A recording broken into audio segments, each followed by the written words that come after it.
Alright, guys. Chapter 4 of Billy Miller Makes a Wish. Can I see your markers? Billy opened his eyes to slits, and Sal was right there. They were nose to nose. He could feel her breath on his face. What? He asked, his voice foggy, his eyes gluey with sleep. Can I use your markers? Sal repeated. Please. Splatted sunlight striped across her face. I need to make a symphony card. What's that? Billy asked. He had never heard of a symphony card. Well, I'm not sure, said Sal, but Mama's doing one too. It's because Mr. Tooley died. Billy lifted his head, leaving a wet patch on his pillow. He did? Yep. Are you sure? Uh-huh. Can I use your markers? Billy blinked and sat up, wondering if he'd been dreaming. His bedroom was washed in pale light, so the edges of the walls and the furniture were soft. He could tell it was early, but Sal was already dressed and set for the day. She hopped onto her brother's bed and sighed. Markers? She said, her eyes pleading. Fully awake, Billy threw off his thin covers and ran to the kitchen to look for Mama. Mama was sitting at the kitchen table, talking on the telephone in a hushed voice.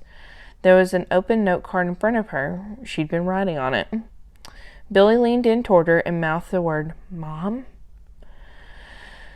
Mama held up her index finger and said, Wait, I'll be right with you. But Billy didn't want to wait, so he looked for Papa. Papa was in the driveway, loading the car for his trip to art camp. Billy had temporarily forgotten about art camp, and now he was fully aware of the thought, of the reality, and a funny feeling down his back. But first things first, Papa? Dad, did Mr. Tooley die? Asked Billy. Papa pulled his head out of the back of the car, slammed the door.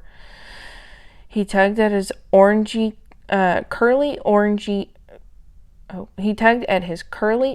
beard. He did, said Papa. Really? Papa nodded. It's sad, but he lived a long time. He was 92. Do you think he died yesterday night whenever we were eating my cake? I don't know. Do you think he was okay and then he just died suddenly on my birthday?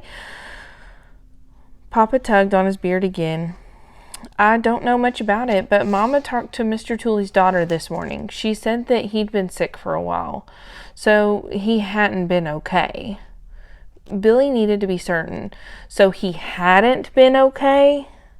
That's right. So if it wasn't my birthday, he would have died anyway? Asked Billy. Papa inclined his head. He sighed a big, thoughtful sigh. Mr. Tooley dying has nothing to do with your birthday, he said. And he said it in a voice that made Billy feel better, the voice that made Billy think that Papa was the smartest man in the world. Instantly, Billy was relieved. When Sal had told him that Mr. Tooley had died, Billy thought that it was his fault because of the wish that he had made. The world, including himself, had seemed to shift and unravel, to dissolve into a million pieces. And now, just like that, everything had come back into place, into focus. Billy felt steady again, solid. He felt like a normal 8-year-old boy. And that's chapter 4.